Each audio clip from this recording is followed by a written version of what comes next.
Okay, let's take a look at some example problems that involve the special parallelograms that we've been learning about recently. The first one, we can see that we have a rhombus, it says. It says that DEFG is a rhombus. And the first thing we have to find is the length of segment DF from here to here. Now it shows me that this portion of that segment is 5.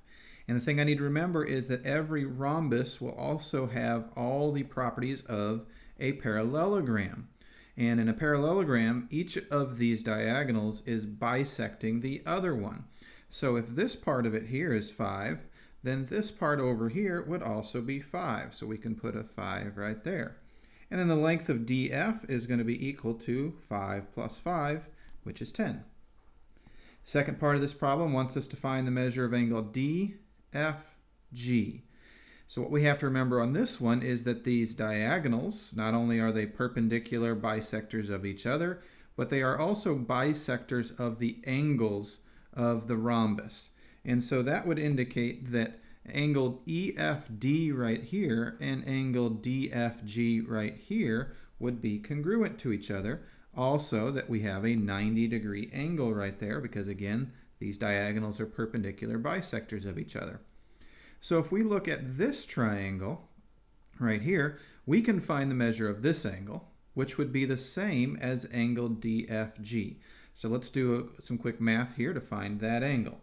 We know that the measure of angle, let me use a different color there. Let me use a different color. That green one's sometimes hard to read. So we know that if I take 62 plus 90 plus the measure of angle DFE, I should get 180 degrees. And so that would mean that the measure of angle DFE is equal to 180 minus 152, which is 62 plus 90 added together. And that gives me 28 degrees.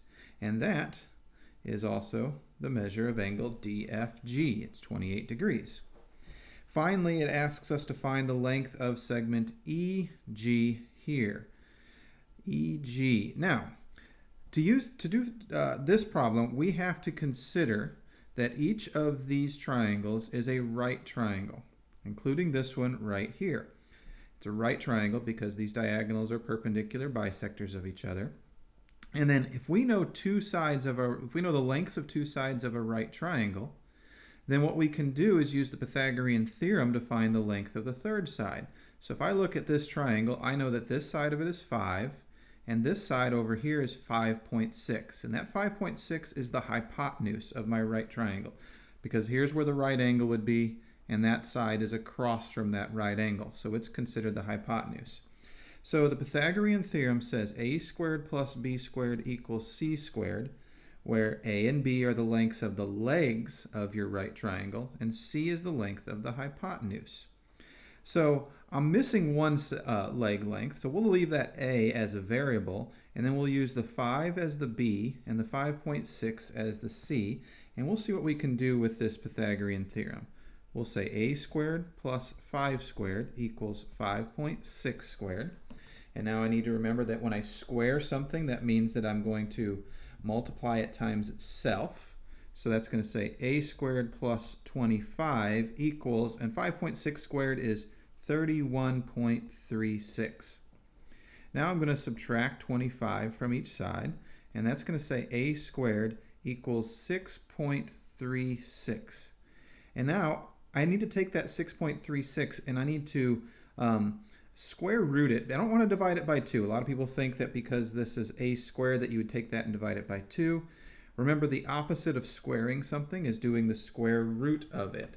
So instead, what we're going to do is we're going to take the square root. We're going to say that a is equal to the square root of 6.36. Now this is probably going to give us a decimal that we're just going to round real quick. So when I grab my calculator and I type in the square root of 6.36, I get a decimal. It's about 2.5. So that is the length of half of DG, or EG, I'm sorry. That's the length of half of EG. Because remember, these diagonals are bisecting each other. We found this side length right here using the Pythagorean theorem. So now if I just double that, I would get the length of EG, because each of these is now going to be about 2.5 units long. So we can say that the length of EG is about 5.0. In the second example, now we're looking at a rectangle. So we need to remember all the things that we know would be true about a rectangle. Of course, that means that it has right angles at all the corners. So we can go ahead and mark that it has right angles at all the corners. And that the diagonals should be congruent to each other, because that's one of the special properties of a rectangle that we learned about. Its diagonals should be congruent. So the first thing we have to find is the length of MP. MP. Now, the clues that I have in this problem is that the length of PQ is 4, and then like half of this diagonal is 5, right? From this point over to Q, it says is 5. Well, I know that since this is a rectangle, it means that the properties of parallelograms would hold true. So if this part of that diagonal is 5, then so is this part. This part would be 5 as well, meaning that our entire diagonal is equal to 10, right? The length of NQ is going to be 5 plus 5, which is 10. But like I just mentioned a minute ago, the diagonals in our rectangle should be congruent. So whatever the length of NP is, it's going to be the same as the length of NQ, so it's going to be 10 units long. Now the next thing it asks us to do is find the length of MQ, and it says to round to the nearest tenth, so that kind of maybe gives an indication of what you might be doing on this problem. I'm going to real quick sketch out triangle MQP down here. So this is going to be triangle MQP. I know that there's a right angle here. I know that this side is 4, and I just found that this side is 10. And this, of course, is what we're trying to find the length of.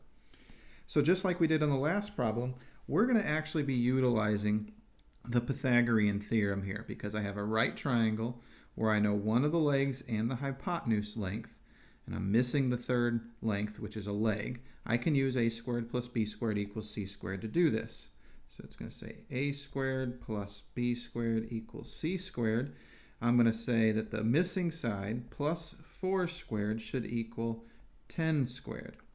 And now that's going to say a squared would be equal to 100 minus 16.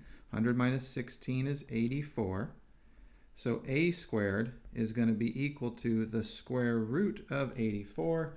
Type that on my calculator real quick, and I get about 9.2 if I'm rounding to the nearest tenth.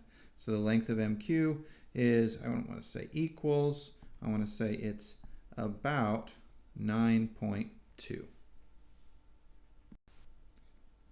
Now for example 3, it says that we are looking at a square. So for a square, we need to remember that it's like a combination of all 3 shapes: parallelogram, rectangle, and rhombus. It has all the properties of all of those shapes. So the first measurement that we're supposed to find is angle YPZ, this angle right in here. So what we need to remember is that a square would have all the characteristics of a rhombus.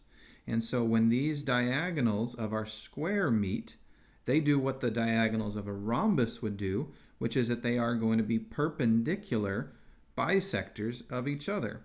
So that angle right there would be a right angle. It's going to be a 90-degree angle.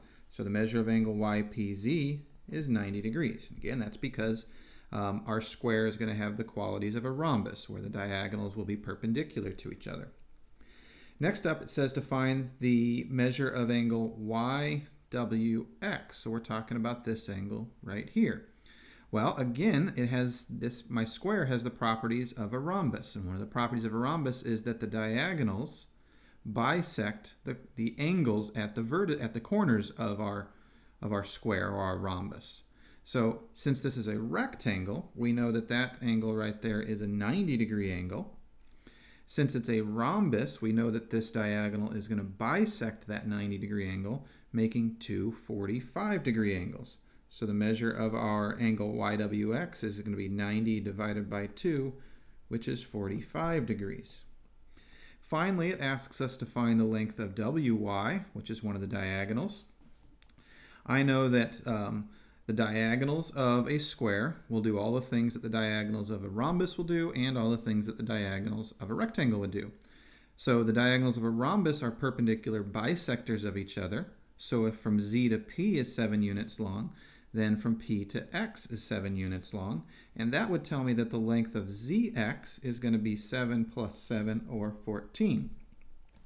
But since it's a square, that means it's going to have the qualities of a rectangle.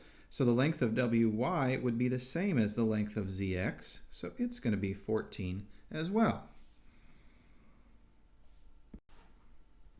Now in this final example, we're given a little bit less writing, a little bit less written information to go off of. In fact, all it says is to find the value of x. So the first thing we might want to do is kind of take stock of what this diagram is showing us. It's showing us a four-sided shape where all the outside sides, all the sides are congruent. Here, here, here, and here. They're all congruent. So that means this thing must be a rhombus, because all the sides are congruent. It must be a rhombus. Now, in a rhombus, the diagonals will bisect the angles of the rhombus. So even though it gives us this angle as 4x plus 5, we can actually say that that 4x plus 5 is also that angle right there. The next thing we can do is we can recognize that this triangle is isosceles, because it has two sides that are the same. So this right here would be the base of that isosceles triangle. And we know that the base angles of an isosceles triangle, the angles at the end of the base, will be congruent to each other. So not only is this angle 4x plus 5, we could also say that this angle over here is 4x plus 5. So we can take that 4x plus 5 and put it right there. Now there would have been a couple other reasons we could have said that that was 4x plus 5, right? It would have also been an alternate interior angle with this guy. And since this is a rhombus, it means that these opposite sides would be parallel, because it's a parallelogram. And so with this being 4x plus 5, that would also be 4x plus 5 for that reason. So there's a couple other reasons we could have gone with for why that had to be 4x plus 5.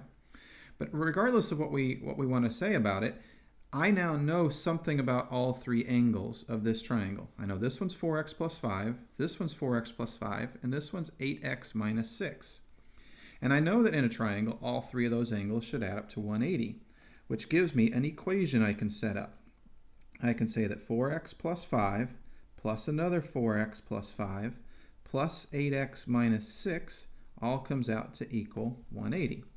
And now I can go into algebra mode and I can solve this first by combining all these like terms. That's going to give me 16x. Then I can combine the 5, and the negative 6, and that's going to end up with a negative 1. 5 plus 5 would be 10. Oh, it's not negative 1. It is negative, it's going to be positive 4. There we go. That sounds better. So our left side of the equation simplifies down to 16x plus 4. And then, of course, we have equals 180 over here. So if I subtract 4 from both sides, then I'll have 16x equals 176. And then 176 divided by 16, divide both these sides by 16, tells me that x is going to equal 11. And there we have our answer.